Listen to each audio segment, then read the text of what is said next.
ಧರ್ಮೇಂದ್ರ ಅವ್ರಿಗೆ ಹಾವು ಕಚ್ಚಿರೋದು ನಿಜ. ಅವರು ಮಣಿಹಾರನ ಹುಡುಕ್ತಾ ಹೋದಾಗ ಈ ಅನಾಹುತ ಆಗಿದೆ.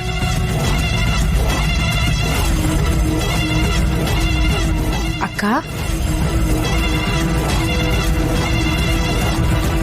ಅಕ್ಕ ಯಾಕಕ್ಕ ಇಷ್ಟೊಂದು ಬೇಜಾರು ಮಾಡ್ಕೊಂಡು ಸೈಲೆಂಟಾಗಿ ಕೂತಿದ್ಯಾ? ಅಷ್ಟೊಂದು ಆಳವಾಗಿ ಏನೋ ಯೋಚನೆ ಮಾಡ್ತಾ ಕೂತಿದ್ಯಾ? ಹಾಗೆಲ್ಲ ಏನೂ ಇಲ್ವಲ್ಲ, ಸುಮ್ಮನೆ ಹಾಗೆ ಕೂತಿದ್ದೆ ಅಷ್ಟೆ. ಇಲ್ಲ ಅಕ್ಕ, ಇತ್ತೀಚೆಗೆ ನಿನ್ ಮುಖದಲ್ಲಿ ಖುಷಿನೇ ಇಲ್ಲ ಅಕ್ಕ.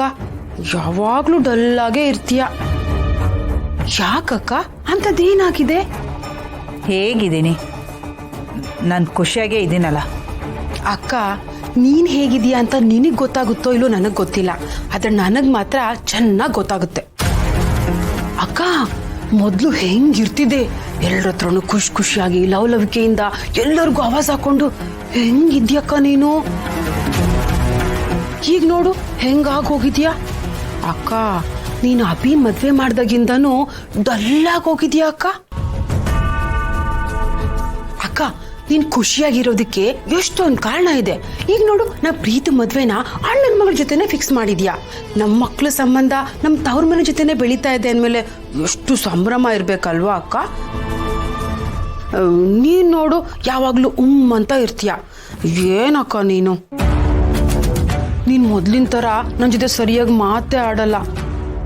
ಅವಾಗೆಲ್ಲ ಏನಾದ್ರೂ ಒಂದು ಕಾರಣಕ್ಕೆ ನನಗೆ ಬೈಯೋಕಾದ್ರೂ ನನ್ನ ಮಾತಾಡಿಸ್ತಿದ್ದೆ. ಅಯ್ಯೋ, ಅದನ್ನೂ ಮಾಡಲ್ಲ ಅಂತೀಯ. ಏನೋ ಒಂಥರ ಕಳ್ಕೊಂಡಿರೋ ತರ ನೀನ್ ಪಾಡಿಗೆ ನೀನು ಇರ್ತೀಯ. ಯಾಕಕ್ಕ ಅಂಥದ್ದೇನಾಯ್ತು? ಹಾಗೆಲ್ಲ ಏನೂ ಇಲ್ಲ. ನಿನ್ನೆ ಮೊನ್ನೆಲ್ಲ ಪಾರ್ಟಿ ನಡೀತು, ಹಾಗೆಲ್ಲ ನಾನು ಖುಷಿಯಾಗೇ ತಾನೇ ಇದ್ದೆ. ನೀನ್ ಯಾಕೆ ಹೀಗೆಲ್ಲ ಅನ್ಕೋತಾ ಇದೀಯಾ? ಇಲ್ಲ ಅಕ್ಕ, ನೀನ್ ಏನೇ ಹೇಳಿದ್ರು ಅಷ್ಟೇ, ನೀನ್ ಮೊದ್ಲಿನ ತರ ಇಲ್ವೇ ಇಲ್ಲ. ನೀನ್ ಮೊದ್ಲಿನ ತರ ಇದ್ದಿದ್ರೆ ಪ್ರೀತಮ್ನ ಲಾಯರ್ ಪ್ರಾಕ್ಟೀಸ್ ಮಾಡಕ್ ನೀನ್ ಬಿಡ್ತಾನೆ ಇರ್ಲಿಲ್ಲ. ನೀನ್ ಅವನ ಲಾ ಪ್ರಾಕ್ಟೀಸ್ ಮಾಡಕ್ ಮತ್ತೆ ಬಿಟ್ಟಿದ್ಯಾ ಅಂದ್ರೆ ನಿನ್ ತಲೆಯಲ್ಲಿ ಏನೋ ಓಡ್ತಿದೆ ಅಂತ ನನಗೆ ಅರ್ಥ ಆಗ್ತಿದೆ. ಅದು ಅಲ್ದೆ ಆ ಪ್ರೀತನ ನಿನ್ ಮಗ ಅಂತ ಬೇರೆ ಒಪ್ಕೊಂಡ್ಬಿಟ್ಟಿದ್ಯಾ. ಯಾರನ್ನೂ ಒಂದು ಮಾತು ಕೇಳಲಿಲ್ಲ. ಅದು ಅಲ್ದೆ ಮದ್ವೆ ಬೇರೆ ಅರ್ಜೆಂಟಾಗಿ ಫಿಕ್ಸ್ ಮಾಡ್ಬಿಟ್ಟಿದ್ಯಾ. ನನಗೂ ಗೊತ್ತಕ್ಕ, ನೀನ್ ಮುಂಚೆಯಿಂದನೂ ಯಾವ ವಿಷಯದಲ್ಲೂ ಯಾರ ಪರ್ಮಿಷನ್ ಕೇಳಲ್ಲ ಅಂತ ಗೊತ್ತಿದೆ. ಈಗ ನೋಡು, ಎಲ್ಲ ನಿನ್ನಿಷ್ಟದ ಪ್ರಕಾರನೇ ನಡೀತಿದೆ. ಆದ್ರೂ ಯಾಕಕ್ಕ ನೀನ್ ಖುಷಿಯಾಗಿಲ್ಲ? ವಾವ್, ಎಷ್ಟು ಚೆನ್ನಾಗಿದೆ ಅಲ್ವಾ ವೆಂಕಿ ಅರಮನೆ? ಇದು ಇಷ್ಟು ಚೆನ್ನಾಗಿರೋದಕ್ಕೆ ತಾನೇ ಇದನ್ನ ಅರಮನೆ ಅಂತ ಕರೆಯೋದು. ಸರಿ, ಬನ್ನಿ ಹೋಗೋಣ. ಗೌರಿ, ಒಂದ್ ನಿಮಿಷ ಪ್ಲೀಸ್.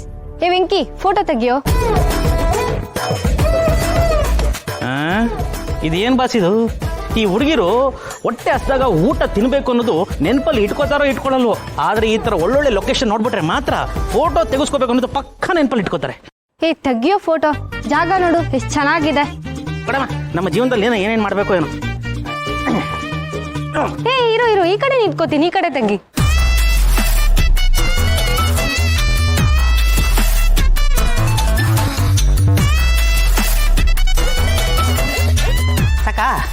ಈ ಕಡೆ ನಿಂತ್ಕೋತೀನಿ, ಈ ಕಡೆ ತೆಗಿ ವೆಂಕಿ. ಬಾಸ್, ಇದೇನ್ ಬಾಸ್ ಇದು?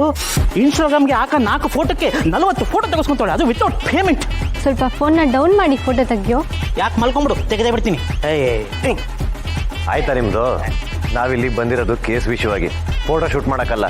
ವಿಷಯ ಯಾವುದೇ ಇರಲಿ, ಫೋಟೋ ಇದ್ರೇನೆ ತಾನೇ ವಿಶೇಷ ಅನ್ಸೋದು. ಅದೆಲ್ಲ ಹೊರಗೆ, ಇದು ಕೆಲಸ ಮಾಡೋ ಜಾಗ. ಬಂದ್ ಕೆಲಸ ಮಾಡೋಣವಾ?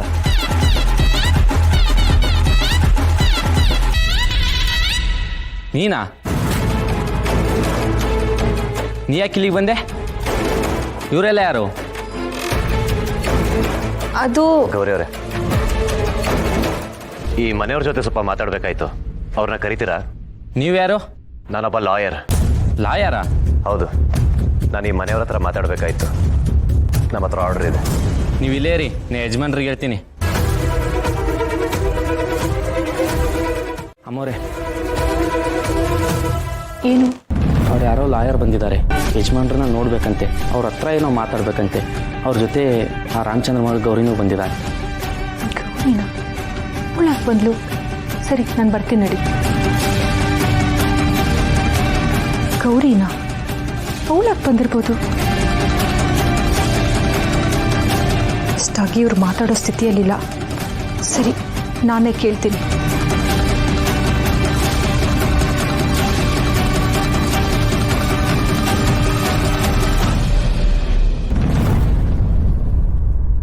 ಏನ್ ವಿಷಯ? ನಮಸ್ಕಾರ ಮೇಡಮ್. ರಾಜಾರಾಣಿ ಅವರು ಬೆಂಕಿ ಅವಘಡದಲ್ಲಿ ತೀರ್ಕೊಂಡ್ರಲ್ಲ, ಆ ಕೇಸ್ನ ಇನ್ವೆಸ್ಟಿಗೇಟ್ ಮಾಡೋಕ್ಕೆ ಕೋರ್ಟ್ ಕಡೆಯಿಂದ ಬಂದಿದ್ದೀನಿ. ಅದ್ರ ಬಗ್ಗೆ ಇನ್ವೆಸ್ಟಿಗೇಷನ್ ಮಾಡೋದು ಏನಿದೆ? ಅದು ಯಾಕಾಯ್ತು, ಹೇಗಾಯ್ತು ಅಂತ ನಿನ್ನ ಪಕ್ಕದಲ್ಲೇ ನಿಂತ್ಕೊಂಡವ್ರಿಗೆ ಗೊತ್ತಿದೆ ಅಲ್ವಾ? ಅವರನ್ನೇ ಕೇಳಿ.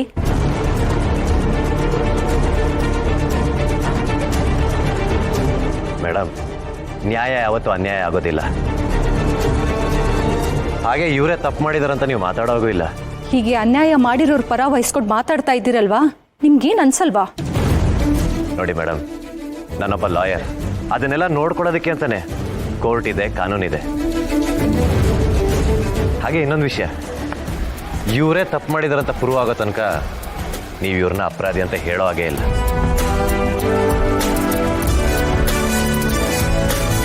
ಹೋಗ್ಲಿ ಬಿಡಿ, ಸ್ವಲ್ಪ ನಿಮ್ಮ ಮನೆಯವ್ರನ್ನ ಕರಿತೀರಾ? ನಾನು ಅವ್ರ ಹತ್ರ ಮಾತಾಡಬೇಕು. ಅವ್ರಿಗೆ ಮೈ ಹುಷಾರಿಲ್ಲ. ಅವರು ಯಾರ ಜೊತೆ ಮಾತಾಡೋ ಪರಿಸ್ಥಿತಿಯಲ್ಲಿ ಕೂಡ ಇಲ್ಲ. ಇದ್ದಿದ್ರೆ ಅವರೇ ಬಂದು ಮಾತಾಡ್ತಾ ಇದ್ರು. ಪರವಾಗಿಲ್ಲ ಬಿಡಿ.